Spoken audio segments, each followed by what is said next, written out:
Som en dronning kom hun til verden i et baggårdspalads.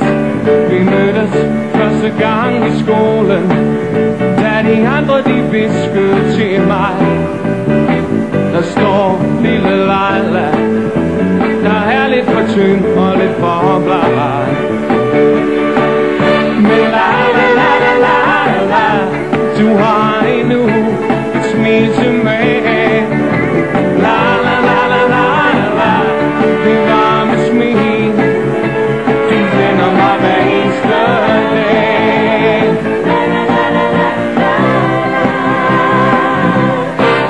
Efter 10 år fandt jeg Laila med mave og barnevogn, for du boede i den samme gade som dengang vi var børn.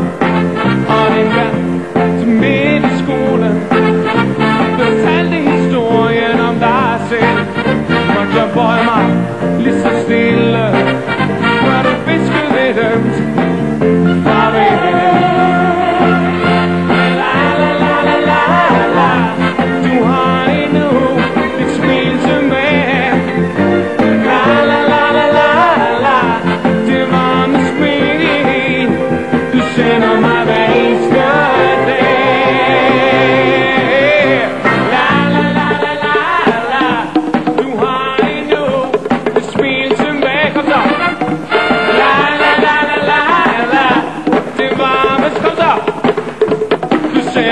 Hey, this is fantastic.